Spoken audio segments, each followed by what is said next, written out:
Welcome back to Derry Public Radio. Reporting from the basement of the Derry Civic Center, this is CM Alexander with the news. Apple has released a complete list of known issues for the original iPhone, among them overheating, battery drain, and in rare cases, eternal soul entrapment following death.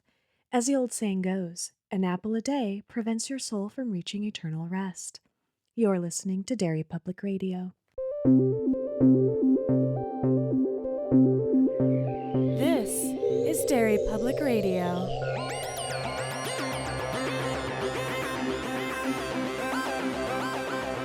Welcome back to Derry Public Radio, a bi-weekly Stephen King Book Club podcast. I'm one of your hosts, CM Alexander, alongside Joshua Kahn. Hey, everybody. And Eve Gatto. Hey, constant readers. And today we are back with another Patreon selection by Ian Klink. If It Bleeds, and this episode is Mr. Harrigan's Phone and the movie adaptation. And Josh is leading us through the discussion. I sure am. First question out of the gate. First time reading for everybody. Absolutely. Except for me. Okay, have you read the whole thing? I have. Not just because I remember when this came out, you were very excited for the Holly story. Yes. Which I have mixed feelings about reading soon. Right? Because, of course, it is a sequel to The Outsider. Yes. It's the next story after The Outsider, and we have not fucking finished the Bill Hodges trilogy, and I want to so bad. No, it's great. I'm really excited to get to another novella collection. Yes, me too. I mean, we were very spoiled with different seasons, and what was the Full Dark No Stars? Yeah. Because 3 out of 4 had adaptations. This time we only have 2 adaptations, and they're both the ones up front. So this one being a Netflix film, which Eve, I think we have a similar feeling in regards to what we anticipate in a Netflix movie. Yeah, before we started the movie, you asked us, like, forget chambray shirts, just what do you expect the grade? Like a letter grade. Yeah. What do you expect this movie to be? And of course, CM. Oh, don't say of course. Come on. You're the most gracious of all of us. Okay, but I thought I had solid reasoning, You though, did. which is No, I yeah. have seen Gerald's Game, so I'm going to go A. I know Netflix can do it. Yes. And Josh said, like, B. Was still, and I said, I will be optimistic and say C-, because in the past several years, I have lost complete interest in Netflix as a whole. Yeah. The few and far between things, it's just, I think you should leave. That I will go for, but they've just burned me too many times. That makes sense. I get that. You both went into this blind. I want to start off talking about the novella, and we'll, of course, get into the movie as those become relevant. Listeners, if you've not listened to us do one of these combo episodes, the reason we do it is because movies made from novellas are pretty faithful. So It would be very boring for everybody if we did 2 episodes on this story. On my way to the studio to watch the movie, I was asked by a friend, what are we watching? I'm like, they made a movie out of this story. Don't know how. Nothing happens. I will be surprised. Honestly, it's very faithful and Nothing happens. nothing happens. But I'm not saying that But as I'm not- a yeah. criticism, which we'll get into. Mm, Well, I'm not the criticism Yeah. those words typically Me, evoke. Yeah. Yes. I get you. First off, we start off in the story in 2004. That was the year I graduated high school. I want to know, what was everyone's relationship to cell phones? Gosh.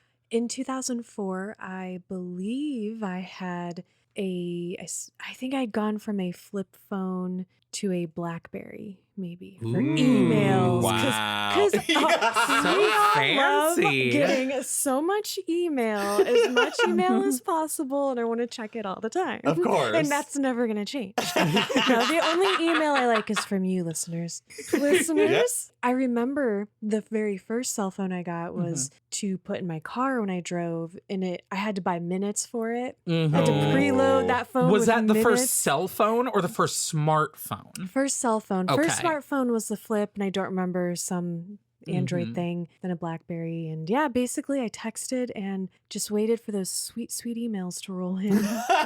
Yeah. In 2004, I would have been a sophomore in high school, and I 1,000% had a flip phone.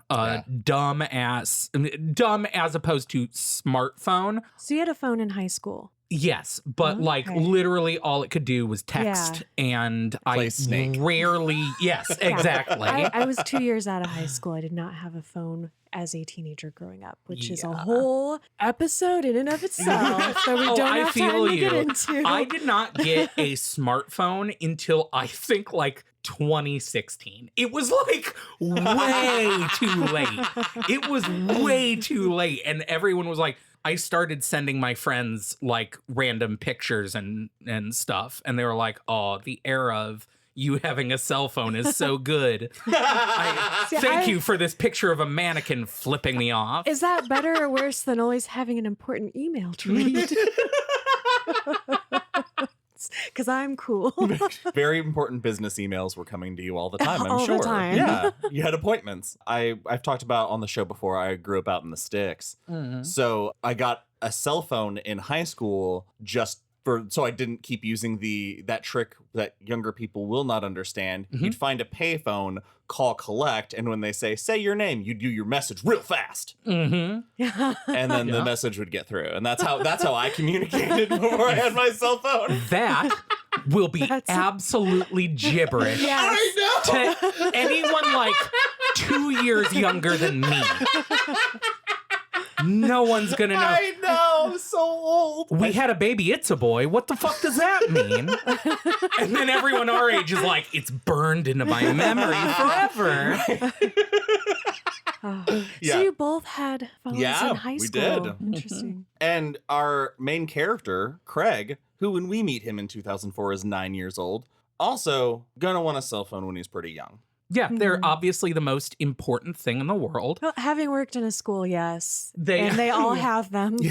Right. Yeah, I say that sarcastically as though I'm literally, all three of us have our phones in our hands. I want to point out, because we had talked off mic, that keeping track of the year and Craig's age is a little difficult. Yes. So I did the math, and this story is being told by present day Craig about Mr. Harrigan's phone. And that shows us as Craig being 22 to 23 years old at the end of this story. So we go from 9 to early 20s. Is him telling us in those 20s, or is that from... It is when he's writing basically just after the final incident when he throws it into the lake.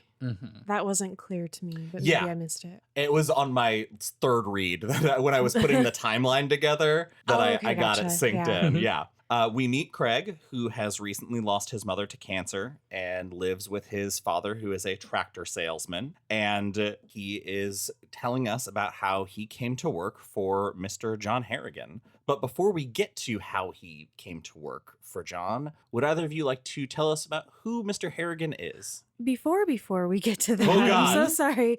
I thought that they showed the dead mom in a really emotionally powerful way. In the movie. Yeah. Sorry, in the movie. Oh my gosh, this is going to be hard. Listeners, I'm so sorry. Yeah, in the movie, we get dad and son at the dinner table, and he looks across the room towards the kitchen counter and sees his parents, even though his dad's sitting next to him, so that helps us know, in an embrace. And it was very cute. And then the voiceover is like, that's my dead mom. But it was really cool. It was. My knee-jerk reaction to the movie and our first introduction, not only to this, I have a dead mom, but an introduction to the dad, I wasn't automatically on board because I felt like the movie made his dad a sad sack. It did change his dad in a way that was less positive than I felt like he was in the book. I feel like that is the entire movie. Every single character. Every mood is down one. It's listening to this story, not to get ahead of ourselves. Some of our characters are, Mr. Harrigan is, a questionable moral figure. We don't know a lot about him. We know that he's ruthless. We know he's a billionaire, so fuck that. All of the dialogue in the novella made me like these people. Yes. They seem like very real, like the father and son relationship between Craig and his dad is so healthy. Yeah. And I Yeah. love that. So and healthy, I forgot the mom was dead several times, which is a weird sentence. It was a very atypical. Yeah. It shows that thing of like, yes, this bad thing happened, but life goes on, and it shows that they have connected with each other and they have this really good relationship. And I loved that. And when in the movie it gets to this part, he's like, my dad was a tractor salesman. You know, he pulled down good money, less so lately because my mom died. And I'm like, I like it better in the book because it's like, oh yeah, my dad's the best salesman in the company. Yeah. And he plays it off, but no, he's really good at it and he's cool. And I'm like, I love that. Yeah, me too. They didn't need to make things in the movie as sad as they did for it to be effective, which we can get to. The tone in general, especially in the first half, they try to make it very dour too early, I think. Yeah, it is very sad from the jump, and there's not a lot of recovery. Yeah. You kind of stay... It's a very melancholy movie. Yeah, I almost said sepia toned. Kinda, Yeah. Emotionally sepia tone. Yeah, because a lot of it is real things. The first, 51 minutes, we paused about halfway through, and that was just before things kind of start to kick off. It's after Harrigan dies.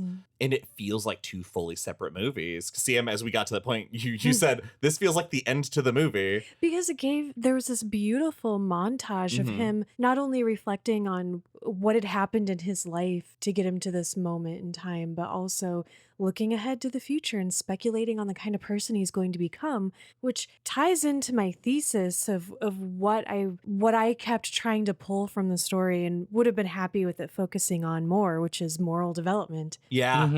But it doesn't do that, which is fine. But yeah, it just... We get interesting points of that moral development. But you're right. I wish there had been a little... This is an opposite apt pupil, right? Yeah, I thought about apt pupil. Explain. Well, I guess it's not exactly opposite, but Craig and Mr. Harrigan have the relationship that Denker and Psychopath tell his parents they have. Yeah. Yeah. It's the same thing, but it's not a cover. And they actually have a healthy relationship. And I think what the novella gains that we talk about this all the time. Adaptations lose so much because scope is harder to pull off. This story taking place over so many years at such a slow pace is what makes the story great. And in the book, because that relationship outside the readings is really glossed over, the way I related to this, I had a mentor who was not a member of my family in life that became that mentor that Mr. Harrigan is to him. So this is like a relationship that is like very important to me. And I fill in that blank space we don't hear about with all the lessons I learned and all of the time I spent learning what being a good man is from this man who'd seen the world and lived life. And so that adds all that context to their relationship in the novella. In the movie, we see a little bit of mentorship, but it's very quick. Yeah, we could have spent a little more time building up that relationship. And I think it would have worked based on what the filmmakers did infuse into that, because there was more dialogue that worked for the exposition and also worked, that showed that progression of their relationship, the closeness.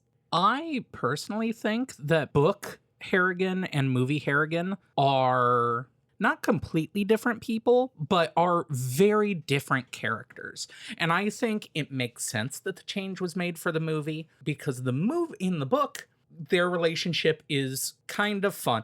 We haven't talked about... We haven't gotten to describe him yet. This is a good segue into that. So Mr. Harrigan is a billionaire who lives in this small Maine town for some reason. And he has this giant mansion, and he's mysterious. He's in the community, but he's apart from it.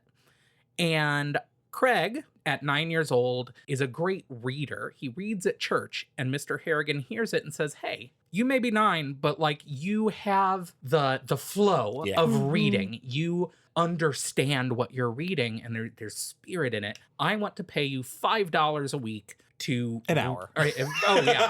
Whatever. He's a cheapskate. Yeah, right. Still. $5 an hour to read me novels. And that's how their relationship starts. But in the book, their relationship is very, mentorly. It's not chummy. It's not. Yes. It's almost like he's his grandson, but it's a rich grandpa, so he's not that affectionate and warm. But he spends time with you. Exactly. But you can tell they genuinely like each other. In the movie, Mr. Harrigan, played by Donald Sutherland, which was a pleasant surprise. Yeah, he's great. He's very good. Is a much colder person. In the book, it is hinted at that, like, this guy had a past and he was ruthless in business. And he might not be a very good guy, but he's old now and he's making not amends, but he doesn't excuse his behavior. He acknowledges he did ruthless things, and that's part of how you get ahead in a capitalist society. So it's not as frustrating because he's owning what he did, even though he's not remorseful of and it. In the movie, I feel that Donald Sutherland's Harrigan is much more like, oh no, I was a bastard and you should be too. Yeah, that is the wisdom he imparted on Craig, for sure. It was way more subtle in the book. Yeah, right. Look, I read Sun Tzu's The Art of War and Machiavelli's The Prince in high school because I'm a strategist. You did. And Barnum and Bailey's How to Win Friends and Influence People. Exactly. Yeah, of course. I know you. Yeah, exactly.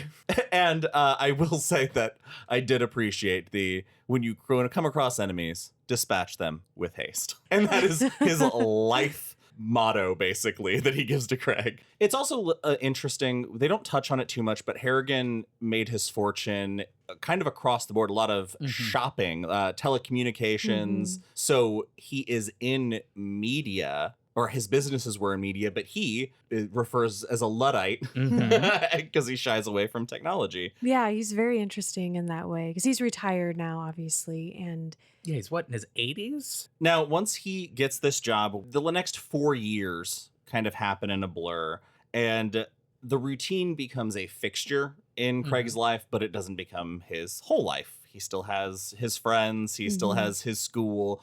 We find out his favorite teacher gets hired to go to the high school he's going to go to. So he gets to stay with his favorite teacher. He's in love with. One of the two relationships in this movie that are just almost, I was expecting. I was ready a few times for this story to veer into a very uncomfortable mode. It's because, damn it, the era we live in has ruined us for watching help. Things with any innocence at all. It doesn't help that we learn about his reading to Mr. Harrigan, that the third book he asks a 9-year-old to read him is Lady Chatterley's Lover. Yeah. And it's like, what are you doing? It's gross. I want to point something out that was in the novella, but not in the movie. And maybe this isn't an excuse, but I got to find something.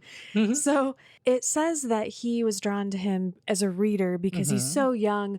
The way he reads, the way he uses his language conveys an understanding that he doesn't always necessarily have, because he asks him, do you know what this and this means? He's like, sometimes I kind of get it, other times no, I have no clue. But he's just naturally such a good reader. Even if he's not comprehending everything, he's delivering it with that. So I'm hoping that he was just like, oh, he's not going to get any of this.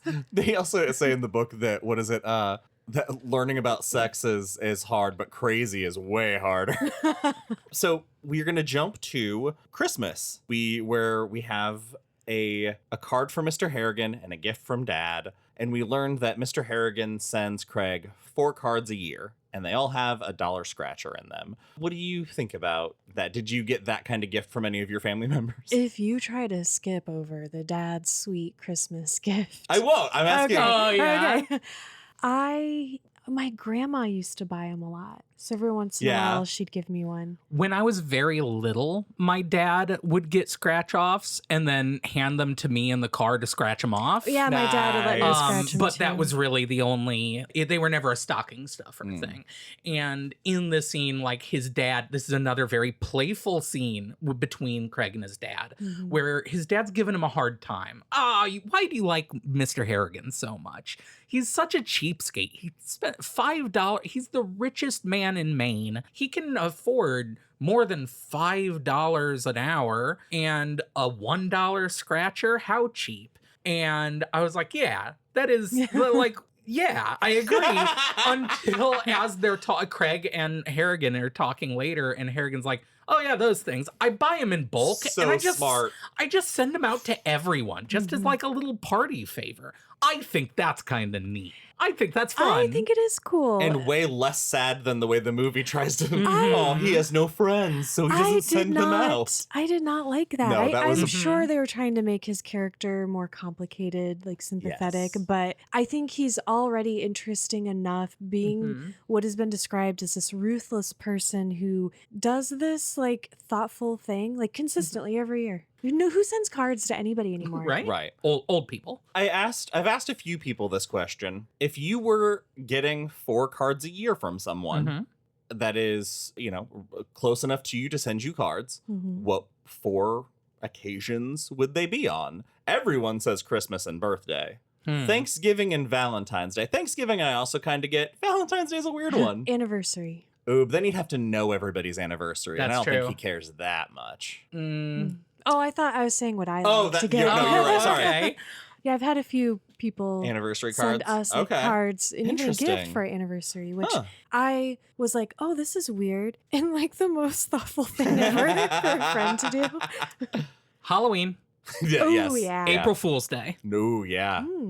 I got nothing else. Your birthday and Christmas. That's so lame. I know, they're just the only other ones. But he doesn't win on this scratcher, which is a bummer. But he's got a great other present under the tree. CM, what's that other present? It is the sweetest vest for his dad.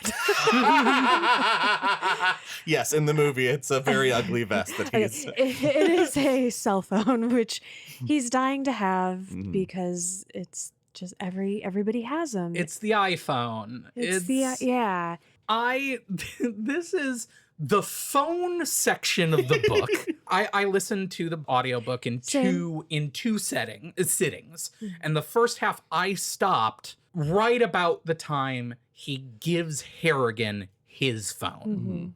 And I had to stop because I'm like, is this whole story going to be a boy teaching an old man to use an iPhone? Because it really seemed that way for a second. This story is so infatuated with the phone, the boomer thing of like kids and their phones, and fair. But Mr. Harrigan, what I love is that where you anticipate, we're getting ahead of ourselves, but the way that conversation goes, he becomes hungry for the knowledge as opposed to shying away from it, which is pretty great. It plays with that theme a lot, which I like, because Eve, I had a similar kind of fear that you did, because Stephen King is much older than we are, and sometimes like as he's aging, I cannot relate to the experiences that he's having, although he can relate to all of ours. Right. He understands my payphone story. Yeah. And so sometimes it shines through with like stuff like this. I'm like, that doesn't resonate with me, but I'm sure it does a lot of people, which is cool. This first half, I was so prepared to not like this story. Yeah. Because that whole section where they are discussing how important phones are going to be in the future are past. And it is written so obviously that it is an old man talking to a young boy written by an old man. Yeah, it's not like seeing a Star Trek episode where you're like, oh my God, that totally became true. Wow, they foresaw that. Because he's looking it's written back after the fact. Yeah, okay, thank you. I suffer from losing that magic too a little bit. And that's not King's fault. Not exactly, it's not the story's fault, and he's not trying to write speculative fiction. No. But it is It takes me out just a little bit. I can't help it. It is their discussion is so two boomers being like, there are no ads? That's crazy. Which is very funny in retrospect. I'd forgotten about a time before paywalls. Mm-hmm. You Yeah, know, when me they too. talk about Yeah. reading the New York Times or the Wall Street Journal. And my first reaction was, nah, pay thing should have come up by now. And then they go on to talk about it, and I was like, fuck, I'm old. Yeah, and they're like, Oh, well, it people hurts. found other free things that weren't as good. And I was like, shit. Oh, here we go. This is better than cell phone wise. I just want to say. Yeah, that's true. To explain to any listeners, what we just jumped over is that on Valentine's Day, the Scratcher wins big, and as a thank you, $3,000. and as a thank you, he buys Mr. Harrigan an iPhone and teach it. And the way he gets him hooked. Eve, do you want to tell us how he gets him hooked on that iPhone? There are parts of this I like because he takes it to Mr. Harrigan, and I'm going to be talking about Book Harrigan because he's more fun. Yeah. Because he tells jokes about eating corned beef hash and shit. Yeah. He's just like a crabby old man. Yeah. I like him. But he takes him this phone and immediately he's like, nah, take it back. I don't want it. Those things have no use to me. I'm an old man. I make it do just fine with my newspapers. And he says, but wait, let me show you one thing. And he brings up the stock ticker. This is perfect because Mr. Harrigan's like, no good deed goes unpunished. That is really... But the weight of that comment and the look he gives Craig makes Craig feel like, oh shit, I've seen him look at other people that way when he expects to be disappointed. He's never directed it at me. It's a good way to show how their relationship is developed. And it shows the coldness in Harrigan, that it is there. Yes. Yeah. And you don't know how deep it goes. Yeah. And that's the cool part. And I'm glad I only lived with that tension for like a minute. Yeah, because Yeah. he sees the stock ticker and it blows his fucking mind. 'Cause he's like, is this updating in real time? This is like stock tickers, you Like know. I have my own right here. Millionaires used to have in their house. And he's like, no, actually, those were always behind. So this is literally as up to date as it can be. And he's immediately like doing stock shit. He's like, oh my God, I gotta sell or whatever. I don't know. Yeah, that's stocks. Yeah. I've seen Wolf of Wall Street. Yeah, he does a bunch of blow off of a stripper's ass. Spoilers. I haven't seen that. And he also shows him how to find newspaper articles, and he sees that one of the businesses that he invests in is closing, and he's like, wow, being retired is no excuse. I've been a fool. In the movie, he's harsher. He's like, I've been arrogant. And it was like, based on the movie character, you deserved a little bit more of that harshness. I thought it was appropriate. Sure, yeah. Yeah, but he's like, oops, I'm shooting myself in the foot here, and immediately course corrects and calls his guy.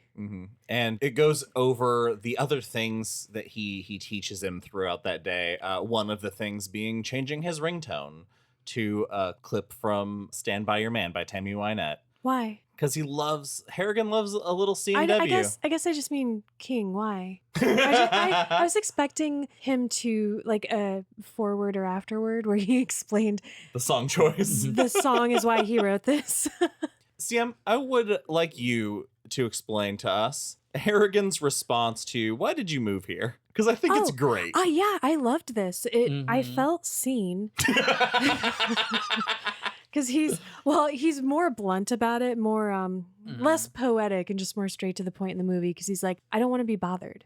And in the book, he's explaining in a really eloquent way, this place has nice views, but not so nice that it attracts people. And I have been around people plenty, and I'm fine being somewhere I enjoy being and looking at, but that is quiet and I don't have to deal with anyone. And I really liked that. And in the movie, he elaborates on that a little more and is just saying, everybody always wants something from me, basically, and I always respond. And it just That it is felt a like real yeah, thought. it's like, oh, he is exhausted doing all this and how like being beholden to people, Which and, also doesn't make sense for his ruthlessness as this character. It feels just like it's setting up for the second act, but it's a cool line. I like it. The one thing I will also say is that the movie tries to set up a mystery. Yeah.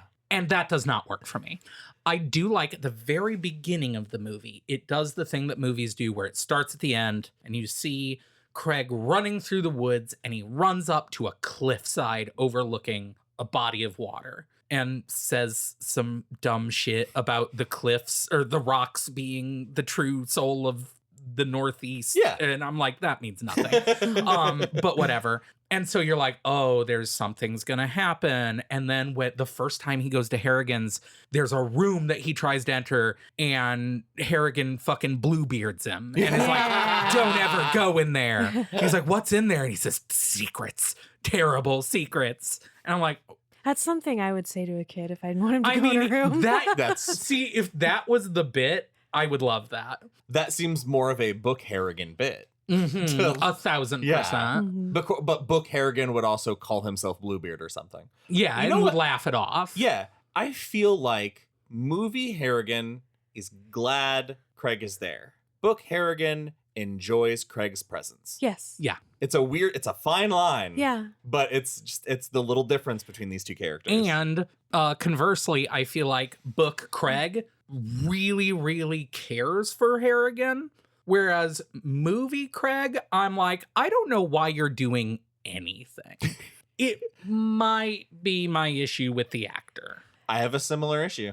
I was thinking about this because I didn't, but then I picked up on the fact that you guys did. And so Mhm. I was looking at his performance a little more critically throughout. And I don't remember his name. The kid who plays Bill from It. Mhm. In it, yeah. Yeah, the new Which It honestly, movies. I had the same thoughts of It's- him in that movie. And Agreed. I feel bad. I don't want to bash on the actor at No, all. of 'cause course. He was really trying to show Yeah. emotion and stuff. And No, he does a perfectly fine job. But is it the conclusion I came to is that I think that he has not yet come into himself because Yes. I can't not see Yes. him as anything but a child. Yes. Which is a problem for me personally in this movie. But I think this young man, because he's like Mhm. 22 or something, I believe, could be good. I just don't think he's Yeah. found that. Yeah. He doesn't have the gravity Yes. of an adult quite yet. I'm so sorry. He just looks so Ironically, young. he doesn't have the thing that Book Craig has, where he reads stuff, and even if he doesn't understand it, he gets the inflection. He gets the seems- emotion Yes. behind He it. seems older than his year. He seems like he has an old soul. Yes. Book Craig. But yeah. in the movie, this kid is just so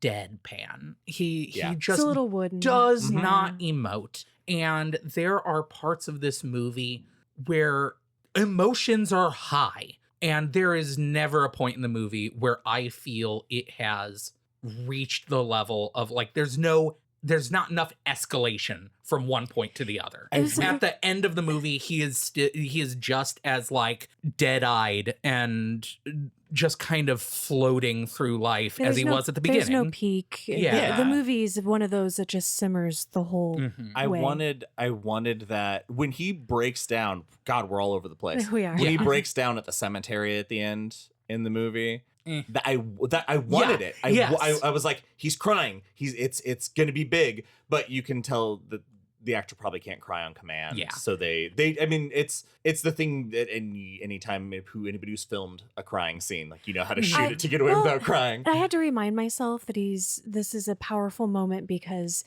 we know at this He's point that he avoided. has never he's never visited his mother's grave, yet he visited Mr. Harrigan's first, which I also thought was an interesting aspect of the story. But let's go back Yeah.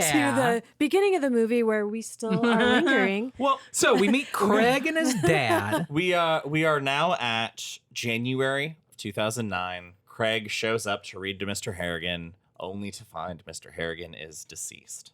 They Russ- also do the delicious foreshadowing a lot where they're riding in the car listening you. to this song. You're welcome. So many people have started using know. that phrase on Reddit.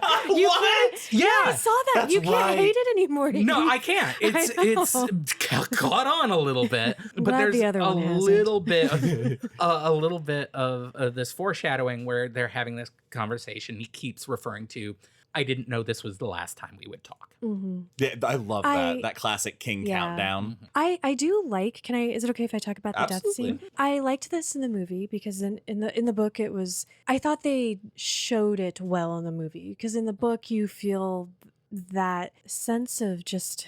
I don't know, like sadness, but kind of calm when he goes into this huge mansion and nobody else is there because it's Tuesday and it's just him and Mr. Harrigan on Tuesdays. And he finds him and he keeps his shit together. Like, he's upset, but he gets a mirror to check under his nose because he wants to make sure, like, he doesn't. Yeah. He thinks of the story his mom told him about the boy who cried wolf, and he's still young enough that he's worried about something like that and not just, focused on what's going on. But I do like in the movie the way they show it, because we've been getting these reading montages shot beautifully. Just the background of the greenhouse behind Mr. Harrigan and the wingback chair. The house they film in beautiful. is So good. amazing. Great to look at. And he's reading all these different books, and the music that's playing. So the score for the whole film is like a classic music and soft piano keys, and it's that way the whole time. Like, that doesn't peak either. It's just simmers like the movie. There's a few indie songs. But in there. there are a couple, but it felt like the kind of music that Mr. Harrigan would be listening to while someone reads to him. I kept waiting. I'm like, if they pan over and someone's playing the piano in the room, I'm not going to be surprised. But I did think that was cool. My one complaint about the reading scenes is the fucking chyron that says what book he's reading from. Completely unnecessary. Each passage that he reads in the movie is very much more like very obviously picked to be thematic. And that's great. But they you didn't don't need to tell us twice. Yeah, you don't need to tell us, like, They're pandering hey, to get it?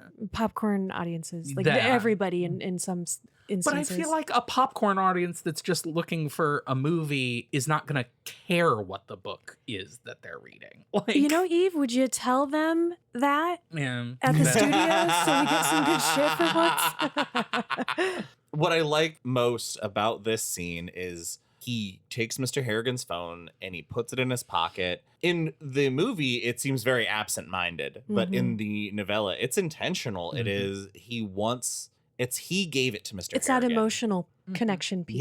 Yeah. And so he's not sure really why he takes it at the time, but he takes it. Feel close to him. And the night before the funeral, he opens up the notes app on the phone and he plans to write, "I love you." I love this. Yeah. Eve, what stops him? There's this moment where he opens the phone and he starts and he's like, I thought when I opened it that I was going to write, "I love you." But the second I saw the notepad, I knew that would be disingenuous. That I don't think I did love Mr. Harrigan, regardless of what the movie would have you believe. Hubba, hubba. The chemistry is flying off the screen. But he's like, I didn't love him, and he definitely didn't love me, but I cared for him. He was an important person to me. Which is great. Which is so sweet. It's so sweet. And he writes, "Mr. Harrigan, it was an honor to work with you, work for you. I'll miss our conversations a lot." And it's just like, it seems so appropriate to who Mr. Harrigan is. It shows that Craig really knows this person. Professional. Yeah. No. And also shows you, again, illustrates that Craig is one of those kids, and Stephen King likes to make his kids like wise beyond their years. And he's one of those. He's a little precocious. Yeah. He waits till the funeral. He's the last one to leave, and he slips the phone back into Mr. Harrigan's pocket. And after they do the visit at the cemetery, a man approaches them, who it turns out is Mr. Charles Chick Rafferty. Sam, tell us about Chick. Chick is the guy. Full stop. Yeah. He is Mr. Harrigan's attorney and business manager. Yeah, he does a lot for him. And he's giving him a letter from Mr. Harrigan, and it basically says, "Hey, I'm giving you $800,000. And it's going to go in trust, and Chick and your dad are the trustees until, this date, and then you can do what you want with it. This will put you through college. And I know you said that you wanted to be a screenwriter, but look up..." I love that joke. Look up this joke. Yeah. I don't remember what the joke is, but it's like about a screenwriter. The starlet and the screenwriter. The starlet and the screen. Have you ever heard about the starlet that's so dumb that she slept with the writer? Yeah, that's right. But the important thing that is in this note that Craig receives that Chick says was sent to him 2 months ago was when he got this letter and the updated will. The end of the letter ends with a PS, and the PS says, "You are most welcome for the cards and the enclosures." It's like he was responding to the text he sent him the night before. I feel like in the movie, it makes it seem like Didn't they do that different? Didn't he? Because it says, I'll miss our conversations too. Yeah. As though it's a direct reply. Like he could have written that note after he got his text the night before. I think it doesn't. Because I don't think he said 2 months ago, did he? Yeah, it cuts to the text, and then it cuts to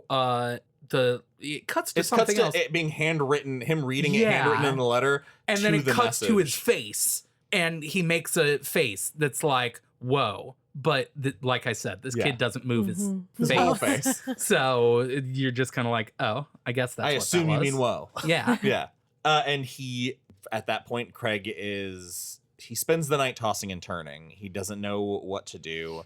And he does something that I think a lot of people might do, and that's call. He calls Mr. Harrigan's phone, and he thinks about how macabre it is that there's a snippet of Tammy Wynette singing 6 Feet Underground. It is. Okay. It's very creepy. And this is where I was like, oh, sweet. We're going to get a monkey's paw situation. Oh, you thought that song was going to become haunting. Well, like, and then I thought that, because I thought it was going somewhere kind of different than where it makes you think it's going to go there. And King has told that story plenty of times, maybe, but I would have taken another one. That's fine. Yep. Then I thought it was going to be a buried alive situation. So does Craig. Craig. Poor because Craig. he listens to the voicemail and he leaves a voice. He hangs up first. Then he calls back again and leaves another voicemail that just says, I'll miss you, all this. And the next morning he wakes up to a text message from Pirate King 1 that says CCC space AA.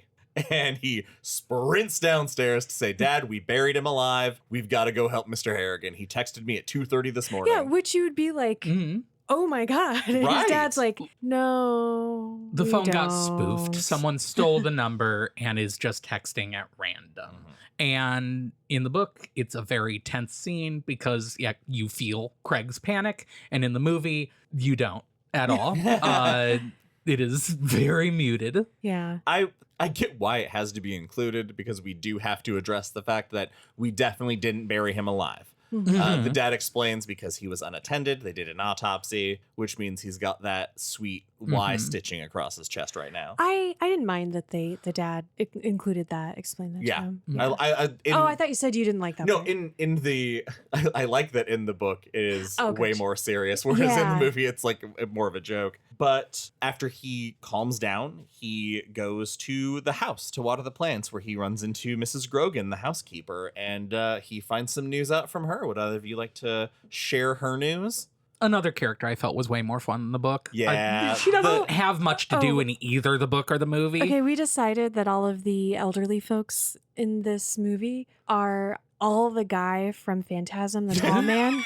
Yeah, Because exactly. she's so severe. Every time she interacts with him, she's like, what do you want, boy? I'm here. I know who you are. Go inside.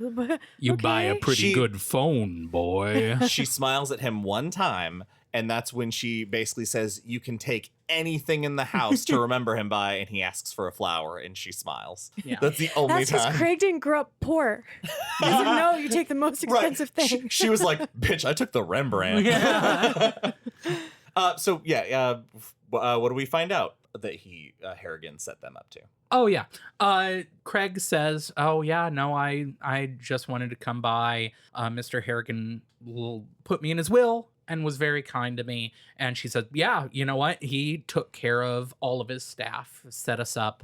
And Craig's like, oh, he's such a nice guy. And she says, I don't know. He was a shrewd man and he had a hardness to him. I would not want to be in his bad books because people that are not serious, people that are not on the up and up, square dealers, he hates them. And he is the kind of person who one time one of his employees stole from him, and so he ruined the man's life. He made sure that he would never work in his hometown ever again.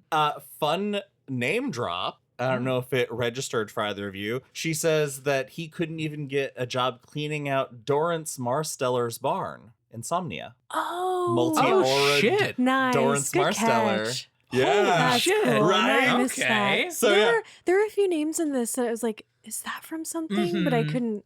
Cool. Now we're going to jump to 2009 and Kenny Yanko. Who would like to describe Kenny Yanko?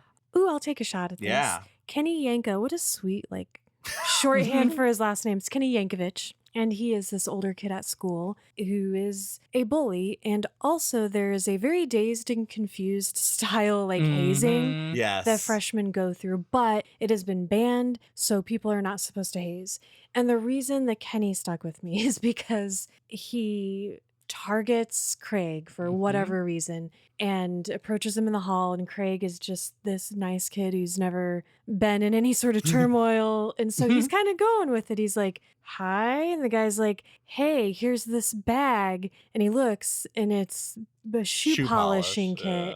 And he's like, you're going to shine my shoes or I'm going to kill you. And I couldn't help but picture this kid waking up in the morning and packing his kill kit, which is just what a nerd. I'm going to make this kid shine my shoes. So in the book, he definitely has the edge of a king bully where you're like, oh, this kid's fucked in the head. He's murdered dogs in refrigerators. Yeah, this kid is a serious threat. He could snap and hurt Craig. In the movie, almost immediately, I was sympathetic towards him. Same. Because literally, okay, Craig and his friends come to this big school. In the movie. They do the clueless mean girls montage. Yes. These are the jocks. These are these are the Exactly. iPhones. It's so these are stupid. The We haven't gotten there. I gotta talk about that too. But no, first the first thing they say when they get off the bus is U-boat. Not an important character, could easily be excised from the book. I didn't altogether. understand that was a character, and I was so confused. He is like, okay, welcome to high school. Here are the rules. First rule, don't talk to those losers over there. They look cool because they're all dressed like skaters and punks. And they're wearing black and they're probably smoking. And obviously you want to be a prep, and that is the only acceptable thing to be. Now let's go to the fucking Mean Girls cafeteria where everyone is separated into cliques, but the cliques are what brand of phone you have. And you can't hang Very out in there if funny. you don't have a phone. Oh my God. That's so good. It's so stupid when they show, and that's the iPhone table. And it is literally just a group of kids staring at iPhones, and they're like, we gotta get phones, high five. And I'm like, I hate all of these kids. I want to go back outside and hang out with the kids smoking in the parking lot. I'm so angry that this never happened to me. I was the new kid at a high school 5 times during high school, and I was only there the normal amount of time. I never got this tour. That's a bummer. I'm so sorry. You got gypped at a lot of school tours. Not even people who It's because everybody. you were too shy to tell anybody you were new. It's because I would lost. always find a bench to sit on and read Stephen King. Hell yeah. The most welcoming thing somebody can be Thanks, to be Stephen approached. King. I can't make friends easily. Relatable. This hazing ritual gets caught by a teacher, and Craig thinks, I real love quick, her. WWMHD, what would Mr. Harrigan do? And it was, he plays along. He says, no, it was a sandwich. He just wanted to see if I wanted it. Which is super chill. Yeah. Yeah. And Is that what Mr. Harrigan would do? No, absolutely not. Book Harrigan? I think Maybe. because Craig's goal was to end this. Yeah. Yes. Yeah. This is He Kenny thought and he I. was doing the thing that would just put it to rest. He in a regular coming of age movie, this is the start of the friendship between those two characters where they begrudgingly respect each other. But instead, Kenny is like, should have shined him. Sorry. I see what you guys are saying though, He's because so sad. it's the actor. This The actor does a actor great is great. job. Crushes it. Everything he does with his face, he has a very interesting face to look at. He's got character. He's unique looking, but he somehow plays this, and he's much bigger than the other actor. He's like towering over him and very menacing, but He has you this can sadness. see the sadness and depth of his whole poor existence in those eyes and in that anger. When he turns and walks away and to no one but himself says, should have shined. Should have shined the shit. In that moment, I was the like, movie, oh no. Yeah, I thought, whoa, this was really important to him. Yeah. And I was like, he looks hurt. Like, almost like he doesn't want to do the thing the script is going to make him do. I don't know Sure. if the three Kenny? of us have ever all at once sided with the bad guy. Usually there's a voice of reason among us. It's to the quality of the actor. Yeah, for he sure. did, yeah. But it ends up being a non-issue because Kenny gets expelled for selling pot. Woo! We'll never have to worry about Kenny Is that again. why he gets Cool. expelled in the book? No. Why does, yeah. No, he They're- fights a teacher in the book. Yeah. Right. Not yeah, cool. the book version is like actually a rough dude. This movie put like emotional gravity in like Weird all places. kind of the wrong places and not in the right places. It has me very confused. Well, and as we, you know what, Eve? Mhm. Because when we come around to after Kenny dies, we have the scene with Mrs. Hart where like we are saying like it's never a good thing that a kid dies. I It's wonder so fucked up. I wonder if the way they changed Kenny to make him almost off the top sympathetic was to soften the hit for that line. They wanted you. Yeah, and I think 'cause they may have overcorrected a little. In the book, it's that line. I'm like, whoa, that's fucked. Yeah, it's- a teacher telling a student like, I can't say I'm happy a kid died, But fuck but that I'm guy. super happy that kid. Well, she says it by saying, "But I'm glad it wasn't you." So this whole conversation this between troubled them child is fucked. who I've looked at his records and I'm can't going tell to him share this. that with you, Yeah. a fucking 15-year-old. This is why Not good boundaries. Exactly. The relationship between him and the teacher, I was worried. I thought the book was going to go in a real weird direction because of this interaction. It is so it's very intimate. It is Thought this was gonna be a so real teacher's pet. unacceptable. It is like not a cool thing that she does. We got ahead of ourselves as we have this whole No. episode, but Kenny's still alive in what we're What? talking about. Who would like to tell us about the incident at the school dance? Because it is I'll set you up. It is the Sadie Hawkins essentially for this town. The girls ask the boys, and it's very cute because we spend the time before we get to the dance with Craig being like, my best girlfriend wants to ask me, but I don't really like her. I like this other girl. And so it's very it's very real. Very These teenager. These Yeah. are the worst problems I have. Yeah. Mhm. And then the night of the dance. CM? The night Don't of forget in the movie when the girl that he likes Fucking Christ. texts, he looks at his phone and he has a text from this girl saying, "Go to the dance with me." And he types, "Okay." And then the camera pans up and she's just sitting right Yeah. next to him. Like fucking dorks. the phone usage is more prominent in the movie. In the book, it's like they only use it for Mr. Harrigan and Craig. Again, in 2009, I did not have a smartphone. People still talk to each other.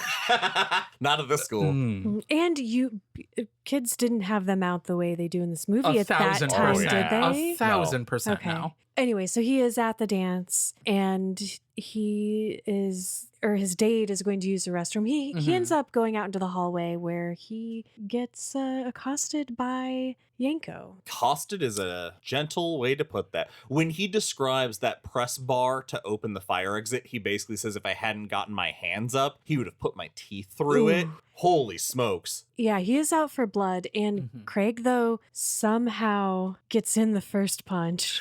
The fact that he sucker punches this dude is very funny. And like, you know what? Yeah. Like I am You gotta run sympathetic after you towards sucker Yanko. punch. Yes. Also true. I am sympathetic towards Yanko, but also he is attacking this kid. Like, Yeah. and who is He's going way to- smaller than him. And you could see this guy in the book, particularly beating him to death. Yes. Yes. Like getting out of hand. It- Or hospitalizing him severely. Which I have to say, a little disappointed with the beatdown in the movie, because in the book it does feel like a real severe ass beating that he is so lucky. Because if I remember right, I didn't make it in my notes, but there's a sound in the parking lot that makes Kenny stop and be like, if you tell anyone. So A there's car starting or something, there's yeah. witnesses around, so that's Yeah. the only reason he stops. It does give it more gravity, the book version, with this dangerous character, yeah, because basically he's got a bloody lip and a black eye, and it sucks, and nobody should beat anybody up, obviously, but it's not the dire life and death it is in the book. And it's interesting too, he hasn't talked to his dad about this kid bothering him at all. And it's kind of something like he's always sort of on the lookout for him. It's been a problem. And instead of asking his dad for advice in the movie, he doesn't ask anybody really in the book, but he goes to Mr. Harrigan. He actually goes to him the first time while he's still alive. He's like, have you ever been bullied? Yeah. Yeah. I do want to point out a thing that when it first happened, I was like, that's so dumb. That after he gets his ass beat, there's a shot of him laying face down in the parking lot, and he is laying in such a way his arms are crossed that his under him. arms are underneath him and crossed and like sticking out in a very unnatural position. Yes. And I was like, what the hell? Why did they stage it like that? It pays off. It pays off inexplicably. Is that a payoff? I think so. I found it deeply satisfying. Oh, yeah, I enjoyed it. But it was so weird the first time I saw it that when it happened again, I was like, that's why? Yeah. Yeah. You're not wrong. Yeah. That's true. Oh, we Yeah. have to talk about the conversation, though, because we started to talk about it with the teacher, Miss Hart, saying, because she's like, hey, in the movie, she's like, I have to report this. And he's like, well, that would suck, basically, because everybody will know I got beat up, and somehow that's my fault. It's that mentality. Also, I'll have to go to court. It'll become he'll be a arrested, thing. blah, blah, blah. And she says, what about the next kid he beats up? And he gives two different responses, book versus movie, which I thought was interesting, because in the book, he's like, not my problem. And she accuses him, kindly, but I forget the word she used. It's belief that the earth is the center of the universe, the sun and planets and everything revolve around it, the way people used to think of everything. And so she's basically saying, and this is what got me on the moral development thing, because it's like, oh, his moral development, he's not at that stage of moral development where he's thinking beyond, consequences, rewards, punishment, and sort of like, well, how does this affect me? He's not thinking of like greater issues of justice and laws and stuff. Or it's the more fact like that everyone rule-based. else is also a person. Yeah. Which he doesn't have that empathy yet. Yeah. And that's like not abnormal. People develop through morality in different stages at different times. Yeah, but it's like 15. in- They're all pieces of shit. Yeah. Sorry, 15-year-olds. Yeah. Thanks for I'm listening. including myself at 15 in that yes, group. same. Yeah. But in the movie, he doesn't say that. He says, I just want to get by. And it was one of those moments like, you made this other thing like sympathetic. Like, I don't know, just the choices they made. There were a few of them. I'm like, oh, I wanted to grapple with this, with the idea of him being very selfish because he's spending 3 days a week, hours with this older man who is teaching him these life lessons that nobody is monitoring. Like, kill your enemies. That's what Machiavelli said. Luckily, he has Mr. Harrigan to call, even though he is deceased. So he calls and he leaves a voicemail saying that he got beat up pretty bad and he's pretty scared. And he thought he was doing what Mr. Harrigan would do and just doesn't know what's going to happen next. The next day, in the book, Kenny Yanko is found dead, having tragically passed from autoerotic asphyxiation. Well, no. Yeah. Right. Yeah. Is that because I thought, because we also get later, because everyone is telling different stories because no one knows. And then one guy is like, oh yeah, I know what it was. It was autoerotic asphyxiation. But then later someone says that he fell out a window? No, that's just That's one the movie? what's one of the stories. Oh. So because U-Boat's dad is the sheriff, right, and tells him, because it's the double whammy of letting Craig off the hook and then damning him again, because he's like, I'll tell you the truth. Here's this sex thing people do, autoerotic asphyxiation. He was choking himself and he died. And so he's like, whew, okay. Had nothing to do with it. And then he should have stopped there. The weirdest thing was all his hair was white, like something really scared him right before Why he died. Why would you tell him that? Which I just love the idea of Mr. Harrigan going to haunt and attack him and opens the closet and they both just get scared of each other. Whoa, don't do that. Sorry, I was gonna try to attack you, but I see you're handling it. That's dangerous, my dude. I guess I'm not needed. Okay. I guess I'm not needed. Okay, but in the movie, He is sneaking out at a night and he trips and falls from his second story window and Into snaps his some neck. shoe polish. He Just ate all over it. his body. See, He that's ate the it. thing, is he lands in the exact same weird position. Yeah, that's what you guys are saying. That's was a the payoff. payoff. And I was like, both of those positions are still stupid. It is. But then also there is a shoe polish thing next to his face. He has black smeared all over his mouth, and there's some missing, which is a callback to when he said, "Shine my shoes. If you don't, I'm gonna make you fucking eat this shoe polish." So good. I love the way this story sets up coincidences, which I was trying to think of, is there one in here that cannot be chalked up to like, wow, that is some coincidence, but that is a coincidence. Yeah. You can't say otherwise definitively. I feel like there isn't. I just like how in the open. book, definitely not. Yeah. I think in the book it is totally left up to your interpretation. I think so. Yeah. But he calls Mr. Harrigan back after the news has come around to everybody, and he asks if Mr. Harrigan had anything to do with it, and he gets another text message, 3 A's, 2 C's, and an X. And I was like, this means nothing. Yes. Until later he decides it does. Which Which also is just, What? it doesn't. No. He is grasping for It gave me Yes. flashbacks to room 237. time passes, and this is when in the book we meet U-Boat, who is his best friend, and they perform an Arsenic and Old Lace together, which is my very first show in high school. I was in it in sophomore year. I was Jonathan. Oh, nice. I was on stage for the first 5 minutes of the play, and then I left and hung out backstage and read The Shining for the first time. Nice. Oh! Yeah. So this is where we get that story of Kenny as told backstage during Arsenic and Old Lace. In 2011, Craig gets a new iPhone. He transfers all of his contacts, and he calls Mr. Harrigan's phone. There is nothing. There's no dial. There's I did no like error. There's seeing nothing. that. Yeah, that was Yeah. good. We get some more time passes as Craig goes through his high school experience, reflects. One of my favorite things in the novella that I thought they were trying to do in the movie and then just stopped was Craig's crush on his teacher, because I love that in the novella, he talks about the crush went through the phase of she's the love of my life to an adult woman I respect to my friend. Yeah. And that, like, because it shows the way that infatuation, that type of puppy love can so often become Very real real. Yeah. relationships. And we just kind of gloss over that a little bit. As he finishes high school, he gets accepted to Emerson, which is the top school for journalism. He's given up the screenwriting dream and has decided to go that route. Craig sends flowers or puts flowers on Mr. Harrigan's grave every Valentine's Day, every Craig's birthday, Thanksgiving, and Christmas. Oh, could I mention real quick a part from the movie? Yeah. When he was leaving for college, which was very confusing to me because the actor is the exact same age as he was. Yep. He was wearing a In belt middle with school. a tucked-in shirt. That's what you Sam. pointed out, and it wasn't enough. Anyway, it's not his fault. He was trying, I could tell he was trying to act more. I'm an adult, but he's leaving for college, and as he's pulling out of the driveway, he's looking in the rearview mirror, and his dad's waving by, and he waves by, and then his mom steps into the frame, and I was just like, Jesus, like what a way for this to show us like the lasting effect that has on him, that grief. I kind of wish he would have hallucinated them arms around each other, like not her entering the scene and they're just together, and then when he looks back it's still Yeah. just his dad. Yeah. But I like that beat.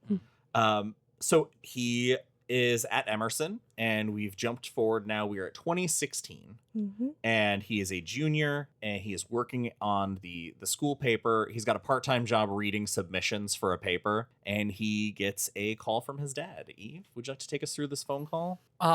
It is they don't build it up a lot. They just, his dad calls and says, "Hey, I have some really bad news. Your favorite teacher was just in a car accident and she has passed. She was in an accident while on vacation with her fiance or husband, and got into a wreck with a drunk driver. She passed. He walked away without a scratch. And the fiance died too, like instantly. Yeah. And she died because they were on a motorcycle. She died at the hospital or on the way? On the way, I think. Yeah.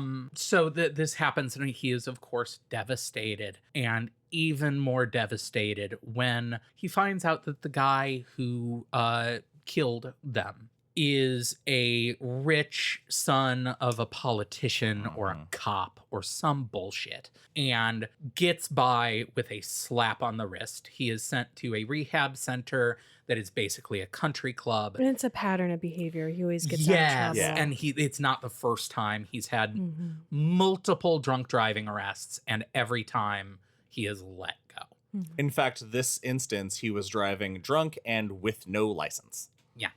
And he gets sentenced to 4 years for the death of 2 people. And that 4 years will be probation if he'll do 6 months in a country club rehab. And I feel like I'm the only one who wants to talk about the movie. the novel is better, but in the movie, they show this sentencing, and the actor playing this guy smiles when he's like realizes he's getting off really easy. I didn't want him to smile because of what happens later. I wanted him to like show some remorse, or just like, I'm taking this very seriously and I'm grateful that I'm getting an opportunity to have a life again. It just would have again given it more weight. And in the movie, they're like, oh, it's okay to not care what happens next. That's exactly it. That gives us, the audience, permission. Don't give me permission. Make me struggle. To root for his death. Yeah, and make me struggle. I completely agree. Yeah, I want to grapple with something serious and then be sad later.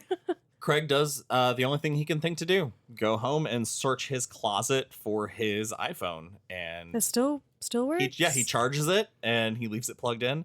And that night he kind of goes down memory lane a bit as he's looking through the stuff in his room, and he calls Mr. Harrigan on that Gen 1 iPhone, and this time it rings. This is another thing that they added to the movie earlier to set up this bit. Because while Mr. Harrigan was alive and he's giving one of his "I'm a bastard" speeches, he says, don't ask for things. Do not ask for the things you need. Demand the things that you want.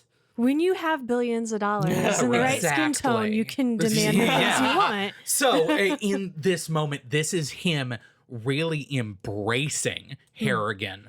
And saying, okay, he calls and does not just say, hey, this bad thing happened. He says, hey, Mr. Harrigan, I don't know if you had anything to do with Kenny, but this guy killed one of my favorite people, and I want him fucking dead. It is him crossing the line from a vengeful spirit may have caused a death, but I couldn't have known that was going to happen. To him, he has basically blocked. He's done the Stephen King thing of being like, in my head, I don't think about it, because if I think about it, I'll go crazy, because nothing makes sense. It can't be true. I'm a sane person, and I know that ghosts don't make people commit suicide. But in this moment, he is so sad and devastated that he's like, he pulls the trigger. Which is such a cool thing to have to grapple with, like deciding to cross that moral line. And it works with your the building of his moral character. This is him saying, oh, I've had this mentor, this man that was really important to me, but he wasn't a very good man. So he's learned to be ruthless. And this is him being like, okay, I'll do what you say, because that's how I know how to deal with a problem. And then the rest of his movie is him experiencing the guilt and the regret of doing that. Yeah, which is a really cool theme. Well, after he leaves this voicemail, 2 days later in rehab, Dean Whitmore, we find out, goes into his private shower that is part of his room, chugs a bottle of shampoo, breaks a bar of soap in half, and shoves half of it down his throat. I like to think that the shampoo thing is just the thing he did anyway. Yeah, that was just for fun. That was for him. This just, because it says he was lubing the runway. Well, yeah, so that fucked. Yeah, got to get that bar down. This death was rough. Yeah. It freaked me out to read about it because it's like, oh my, It's- that's a painful, hard death. It's an Andy echo. Oh, yeah. It's the guy in Firestarter Firestarter. who shoves his hand down the Yeah, garbage disposal in a jeez. sexual manner. The very vaginal disposal. Somehow I forgot about sexual garbage disposal. Well, he kind of lets this go for a little bit and later reflects that at the newspaper, he hangs out with a guy who's in IT and at one point kind of shares the overall story with this buddy and is like, you ever heard about something like that happening? And the friend says, Gen 1 iPhones were rushed into production, so there's a lot of crazy things, and lists some like well-known errors that were with the iPhone, and theorizes that that voicemail message, all that, was just stuck like gristle in your teeth, a ghost in the machine, if you will. It's great. It is really cool. Then he decides that even though he has used Mr. Harrigan this way, he wants to know really what happened to Dean Whitmer, because all he knows at this point is that he died. And so he decides to become a little investigative journalist himself. And he buys, I think, like an orderly, a bottle of Jack Daniels and lets him drink it in his passenger seat while he talks to him about what happened and the very interesting suicide note that he left. And this is handled very differently in the book and movie. I will explain the book and let one of you decide how this is handled in the movie. Because they're in this car. It's this very dramatic scene in the book. And he says, yeah, he wrote a suicide note, like a poem or something, a prayer. And it said, keep giving all the love you can. And Craig, like goosebumps all over his body because he knows that that is a lyric from Stand By Your Man. And he doesn't say anything. He coolly lets the conversation go. The man leaves and he exits. What happens in the movie? In the movie, he commands this man's death. And then he spends days frantically Googling, is this exact name of this guy dead yet? On all kinds of, like, at the library, on his own personal devices in front of other people. And then he drives to the facility and he talks to the orderly and acts, you could not act more suspicious. The orderly is trying to like tell him what happened and he's literally guessing accurately what actually happened. So he's like, oh, let me guess, the bar of soap was this brand. And the orderly's not nearly scared enough at this point. He's like, yeah, you guessed it. And he's like, I'm going to finish this song lyric because this is from a song. And then he like very in an clearly upset manner, like leaps out of the car and goes to his own car and screams at the steering wheel and cries. While that other guy takes the $200 and goes into the strip club he parked in front of. Or the police station to be like, I think I know who killed this guy. Days later, Craig is back at home and he pulls out his iPhone and he has another text from Pirate King 1 that says CCCST. And this is the first time it occurs to Craig. There is a possibility that by putting Mr. Harrigan's phone into the coffin, he has trapped Mr. Harrigan and is holding him hostage, which I think is a wonderful thought. How pointed. Yeah, it's such a cool idea to wrestle with. Like we're all Mr. Harrigan in our coffins, trapped with our phones forever. But then he immediately takes a step back and is like, I think Mr. Harrigan didn't like people who weren't square dealers. He probably enjoyed helping a bit. It sounds like he probably wouldn't mind it. I do like that he also thinks maybe he doesn't like what this is doing to me. Mm-hmm. Because he did give him a lot of advice. I think that works in the book and not so much in the movie. True, As the yeah. Harrigan and the Harrigan that we are given in the movie, I don't think would have cared. Like I agree. I love that we get this almost word for word in the novella and the movie where he wonders, the text message means Craig stop, obviously.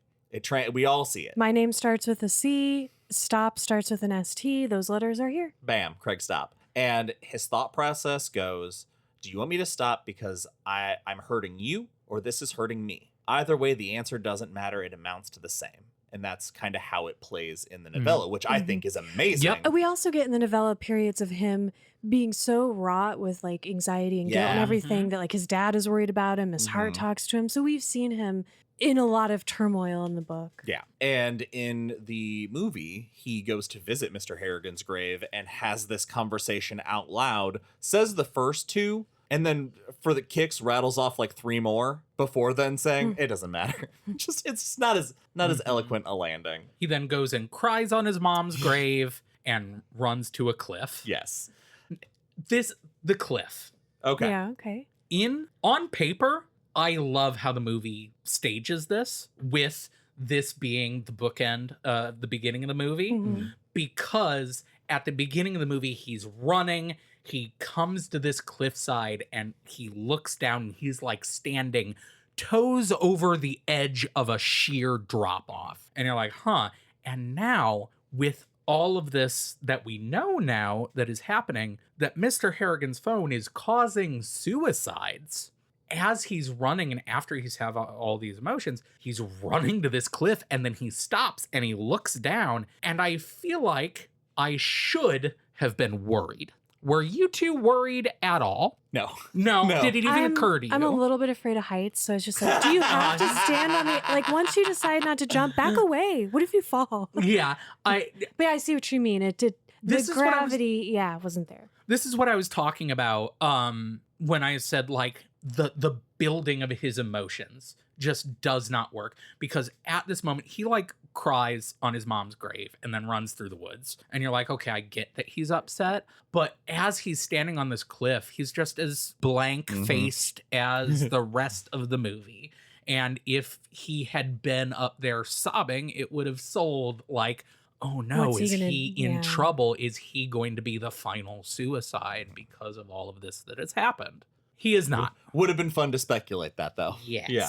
Well, in the novella, it's the next day, in fact, and there is heavy rain, and he thinks it's great because that means nobody's going to be out at Castle Lake. And he drives out to Castle Lake, climbs up one of the cliffs, and throws the iPhone into Castle Lake. He then pulls out his current phone, cocks his arm back, and then thinks, I got apps. These shits are expensive. Yeah. These are expensive, and I'm a journalist now. I have jobs to do. Yeah. And he decides to keep it, and that's when he reflects on that phones are the way we are connected to our world. And he knows two things. The first is that he does not want to be cremated, and the second, he wants to be buried with empty pockets. So that is. I feel like cremation would really solve a lot of the problems. You don't have pockets if you're dust.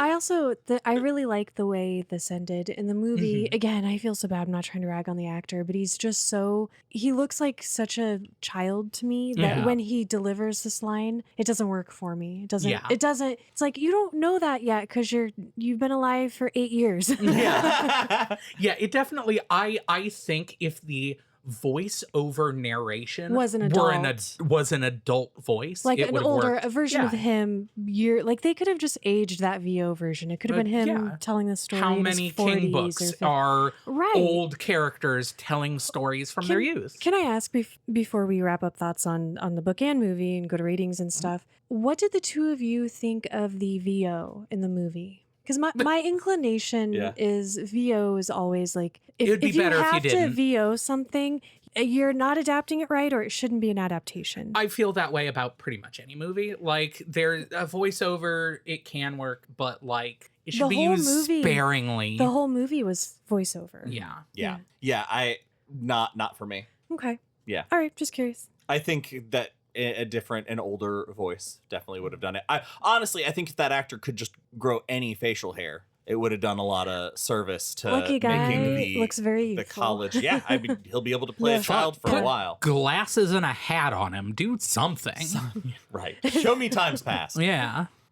Before we get to rating, actually, let's go ahead and rate the novella now, because I want to talk Okay. a little bit more about the movie. Yeah. So I'll go first. This is my second time reading. It's a good, fun, spooky story. It's nothing really that makes me come back to it, though. So for that reason, I'm going to give it a 3 out of 5 blue chambray shirts.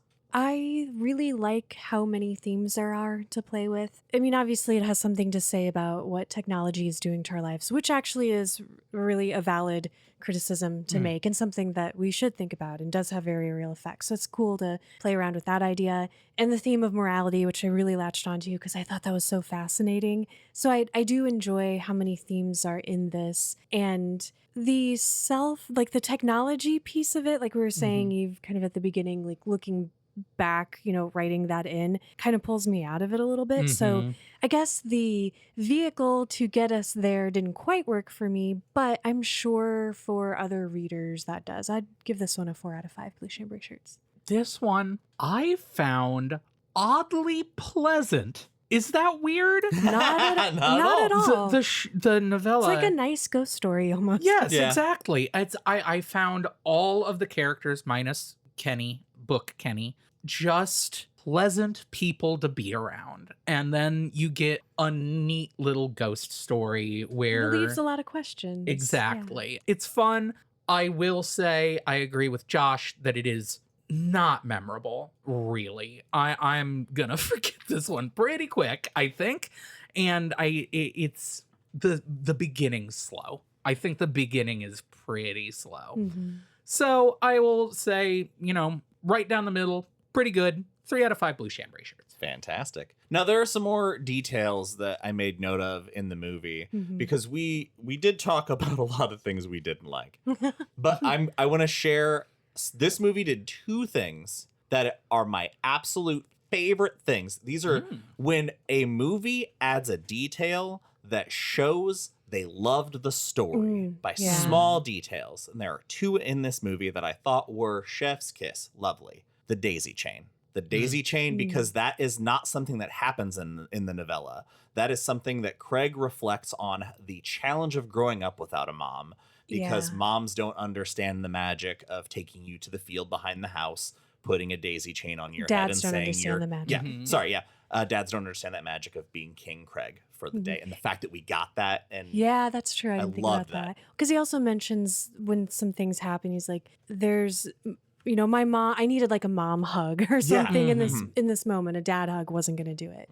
And the other is in the Arsenic and Old Lace, Kenny Yanko story with U-Boat, that conversation happens by the Coke machine where the reason they become friends is that Coke machine, because he's trying to get a Coke and the thing ate his money. And he Fonzies it. He Fonzies it. And that happens twice in this movie when they're going through the hall. The first time U-Boat does it when they're just passing by. And I love that. I love those small details. They make things just amazing for me. And this was a little on the nose, but the line, I thought grief was special to me. Oh, no. Yeah, that's good. Let's talk about this. I'm sorry, not to argue with you. That actually was really perfect. I really like for that someone line. his age. Like, I know you said it was on the nose, but that when you're a kid, you don't have that ability to understand yet. Yeah. And when he put that into words, it's like, yeah, man. And for context in the story, it is when he goes to Kenny's house and sees the ambulance taking sees his his parents body. crying, realizes he's a kid with parents too who loved him. Yeah. It's a really good coming of age. Yes. Really making this Kenny guy sympathetic. And another small detail I thought was great was Craig making the ringtone both of their ringtones for each other. So when that call happens for the teacher dying, he's listening to Stand By Your Man when the phone vibrates. Yeah, that was cool. I thought that was really clever. Before you say your last positive note, can I tell my one last gripe I have? And it's real minor. It's just I mentioned the setup earlier, the secret Bluebeard room. This is the thing I wanted to talk about. It's not that I liked it. Interesting. It was the other special thing to the movie that I wanted to talk about. Okay. So Eve, this story explains Harrigan's why. Would you like to? Kind of. His mom's name is Martha. That's exactly it. All right. It is, he goes into this room, terrible, terrible secrets. And the terrible secret is that Mr. Harrigan's mom also died. Yes. That's it. It's It's like a- that's just a thing that happens to everyone. You're 80 years old. We should explain visually, though. He opens the room, and it's like a monument to his Yes. mother. It's pictures and stuff and mementos. Yeah, the pictures, and they're only pictures of him to the age she was still alive. Yeah. It's like his childhood frozen in that room. I said it in the room, and I'll just say it again. I'm just relieved it wasn't what you would typically find in a very elderly person's home that they don't want anybody to see historically. Yeah, good. Thank you. Good call. Thank you, Keith. We already got that with apt pupil. You don't need it. Now let's rate this movie with our true chambray shirt rating scale as opposed to my letter grade bullshit from earlier. I had hypothesized a B, and I will say that is pretty close to what we get from this movie. It is really straight down the middle. It's a very true adaptation. 3 out of 5 blue chambray shirts. I think it was very competently done. It's not a movie I would revisit, but because I do not have fun watching movies that are just a slow burn, just a deep look into, these issues that they're grappling with, which is not like a criticism on that kind of movie. It's just like, I want, slashers and werewolves and like fun stuff because I want to have fun. I would give this, and I didn't really care for the voiceover, but I liked a lot of what it changed. I thought they did a fair job modifying some things. And again, it seemed like it was made by a bunch of people who cared about making something faithful and good. And I would also give it 3 out of 5 blue chambray shirts. I predicted giving it a C-. I also feel like I nailed it. Because it has its positive aspects. Donald Sutherland. Yeah. Donald Sutherland. Jeez. But there's some of the writing is rough. The acting from the main kid, I did not care for. And I mean, I did spend a majority of the movie playing a pretty good defect run in Slay the Spire on my phone. So I would translate a C- to like a 2.5, but that's gotten me in trouble in the past. I'll adjust and say, 3 out of 5. Why not? And that is it for this episode of Derry Public Radio. As always, thank you for listening. Join us for our next episode where we will be covering the life of Chuck. For Joshua Kahn and Eve Gatto, I'm CM Alexander reminding you, I will call you back if it seems appropriate. Hey everyone, thank you for listening to Mr. Harrigan's Phone. We hope you enjoyed it. As always, let us know your thoughts on our social media. Search Derry Public Radio on all those platforms. You can also send us an email at derrypublicradio@gmail.com. And you can chat with us on our Discord. The link for that is in the show notes. Don't forget to check out our Patreon page for a huge backlog of bonus episodes that you can access at the $5 and up tier. That's patreon.com/derrypublicradio. And for merchandise, you can visit our Etsy shop, etsy.com/derrypublicradio. That's all for now, listeners. Goodbye.